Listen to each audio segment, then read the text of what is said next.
Il est 9h-5. La matinale d'Europe 1, 6h30, 9h. Pierre de Villeneuve. C'est le débrief de la matinale, les temps forts de ce que vous avez entendu ce matin sur Europe 1. Polémique autour de la baisse des APL. L'actuel et l'ancien gouvernement continuent de se renvoyer la balle.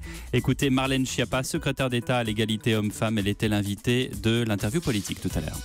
On ne supprime aucune APL, on diminue simplement de 5 euros. L'ancien gouvernement s'inscrit en faux. Christian Eckert est furieux, a dit que c'était pas du tout l'ancien gouvernement qui avait décidé ça. Il peut être furieux. Nous, on a des notes qui sont faites de la main de l'ancien ministre du Budget au Premier ministre de l'époque. Christian Eckert ment quand il dit que c'est pas le précédent gouvernement qui a décidé de ces... Il ne dit pas la vérité. Pour vous donner les détails, il avait été décidé une baisse, donc ça n'a pas été provisionné, le montant de ces APL, et ensuite la baisse n'a pas été mise en œuvre puisque en période électorale.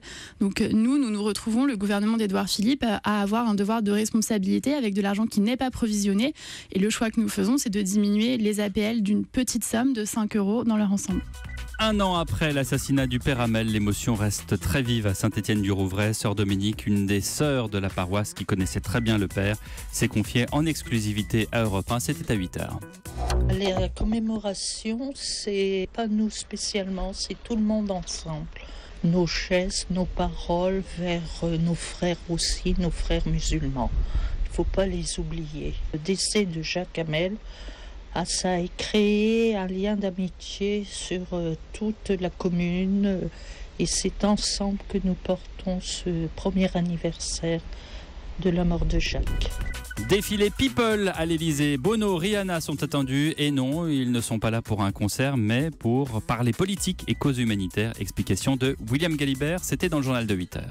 Bono, la pop star aux éternelles lunettes de soleil, parlera lutte contre la pauvreté. C'est l'objet de son rendez-vous avec le président de la République. Rihanna, elle, viendra plaider en faveur du Fonds pour l'éducation dont elle est l'ambassadrice. Rihanna, Bono, semaine un peu trop people pour un chef d'État, pourraient dire certains.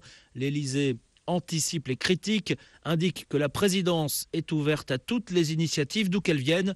Il n'y a pas que les politiques qui font bouger le monde, répond un proche d'Emmanuel Macron.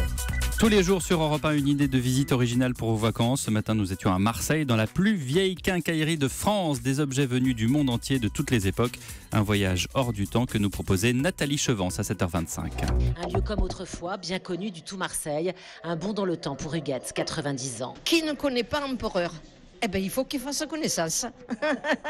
Comme c'est une maison ancienne, on trouve de tout. Et l'on vient de loin pour dénicher l'objet rare, celui qui restera dans la famille pendant 50 ans. On vient de Montréal. Et à chaque fois qu'on vient à Marseille, on passe chez Empereur pour acheter une louche passoire, comme avaient mes parents, que j'ai trouvé ici, à l'ancienne, comme avant. Le débrief de la matinale préparé par Yann Amon et Alexandre Lepoutre, comme tous les jours.